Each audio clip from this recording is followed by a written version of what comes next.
ليه ارادتي ضعيفه ومش بكمل في اي نظام اكل ببداه. الجزء الرابع. اهلا بيكي، معاكي دكتور نورهان لطفي، اخصائيه تغذيه حدسيه ضد الدايت، واللي بساعدك عن طريقها ان انت تتعافي من الاكل العاطفي، تشتغلي على علاقتك بجسمك وعلاقتك بالاكل ولكن بدون اي حسابات واي دايت، وتوصلي كمان للوزن الطبيعي لجسمك. وخلينا النهارده نتكلم في نقطه مهمه جدا جدا جدا، وهي فكره الجوع. ناس كتير فاكرة ان انا عندي التحكم الكامل في ان انا اكل كمية قد ايه، وان انا اكل كل قد ايه، وافضل متحكمة التحكم الكامل في النقطة دي. ولكن الحقيقة ان احنا عندنا في جسمنا سنسورز، زي ما عندنا سنسورز لدخول التواليت، زي ما عندنا سنسورز للعرق، زي ما عندنا سنسورز لكل حاجة بتشغل جسمنا بالشكل الطبيعي. في كمان عندنا في اجسامنا سنسورز للجوع. سنسورز للجوع، ايوه. تخيلي كده ان انت دلوقتي داخله التواليت، والله حد قام قايل لك والله ما ينفعش، كمان نص ساعه، مش هينفع دلوقتي، ميعادك لسه ما جاش. هي دي بالظبط اللي احنا بنعمله لما احنا بنقرر ان احنا ما ناكلش في الاوقات الطبيعيه، او ان احنا نسمع للجوع الحقيقي بتاعنا. طيب يعني ايه الكلام ده؟ الجوع هي حاجه طبيعيه جدا الجسم بيعملها، بيقول لنا بيها ان انا عندي احتياج للاكل، ولكن لان احنا ما نعرفوش ان في انواع مختلفه للجوع ممكن ان احنا نتعرض لها. اولهم الجوع الحقيقي، اللي ده فعلا محتاج ان انا اكل في الوقت بتاعه، وهو ده اللي انا محتاجه انظم الوجبات بتاعتي وانظم طريقه اكلي علشان ما اوصلش للجوع العالي ده.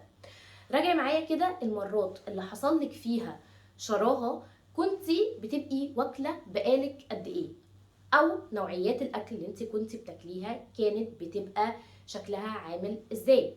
فلو انا عايزه ان انا ما يجيليش جوع عاطفي، عايزه ان انا ما يجيليش شراهه في معظم الاوقات، محتاجه اتعلم ازاي اتجنب الجوع العالي قوي. الجوع العالي قوي ليه اشارات، والجوع المتوسط ليه اشارات. الجوع العالي قوي بيخليني اني لما هاجي اكل هاكل بسرعه، عاده هاكل كميات كبيره، ومش هبقى كمان قادره اختار الانواع اللي انا اقدر اكلها. اللي قدامي هاكله، واحيانا كتير لو درجه الجوع عاليه هلاقي نفسي اني مش قادره اتحكم. ممكن اكون كمان مش عايزه اكل حاجه انا ما بحبهاش. فدي العلامه للجوع العالي. نفسك انت لما بتروحي تاكلي، هل عاده بتبقي واصله لمراحل الجوع العاليه دي ولا لا؟ طيب لو انا قلت ان انا مش عايزه اوصل لمراحل الجوع العاليه دي، انا محتاجه ان انا اكون بعمل ايه؟ ببساطه خالص محتاجه ان انا اكون بعمل خطوتين. اول حاجه تنظيم الوجبات، تاني حاجه النوعيات اللي في الوجبات دي. يعني اعمل دايت؟ لا، مش تعملي دايت، ولكن تنظمي الوجبات بتاعتك. لما احنا بننظم الوجبات بتاعتنا، ده بينظم عندنا سكر الدم في الجسم، اللي بطريقه ما بيلخبطش هرمونات الجوع اللي عندي، او ان انا ابقى جعانه كل شويه.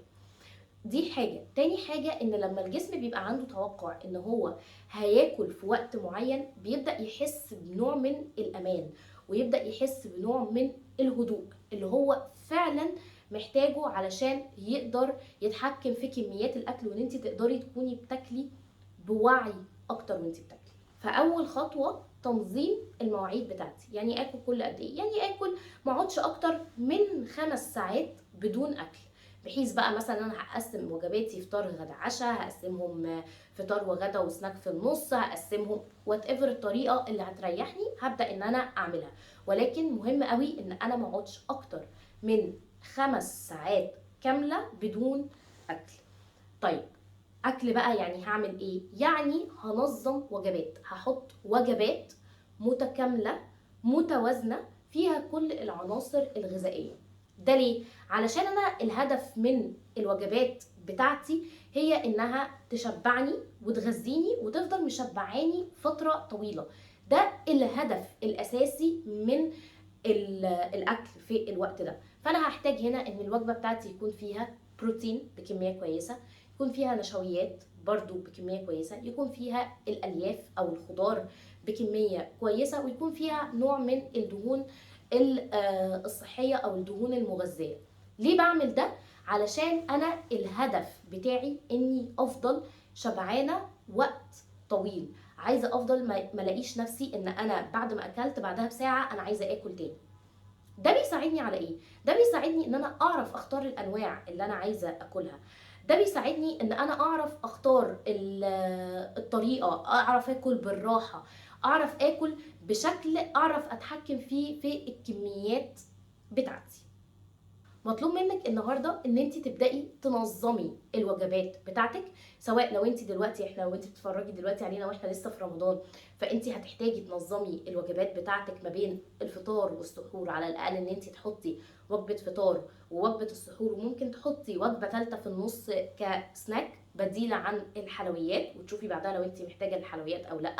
ولو انت بتتفرجي علينا بعد رمضان وهتكملي على نفس النظام بعد رمضان، فانت تقدري تاكلي ان انا هنظم الوجبات بتاعتي مثلا خلال ال 12 ساعه، خلال ال 14 ساعه اللي انا صاحيه فيهم، اني هاكل بالراحه، هنظم الوجبات بتاعتي وهقسمها على مدار الساعات، ان انا ما اقعدش اكتر من 5 ساعات بدون اكل. استني الفيديو الاخير من السلسله، بكره هتكلم على نقطه مهمه جدا بتخلينا مش قادرين ان احنا نكمل، وانا بعتبر ان هي دي الاساس لطريقه الاكل بتاعتنا، وهي اللي بتتحكم اذا كنا هنستمر في طريقه الاكل دي او لا. ازاي اتعامل مع مشاعر الذنب، واتعامل ازاي مع شكل جسمي في المرايه، او بمعنى اصح احترام الجسم. هنتكلم عليها بكره اكتر بالتفصيل.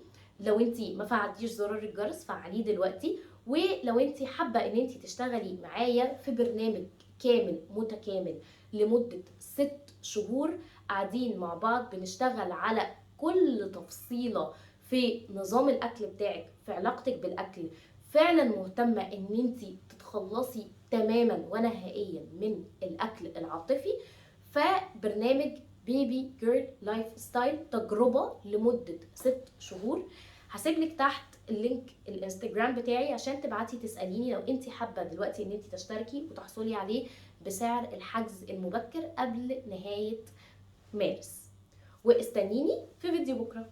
باي باي.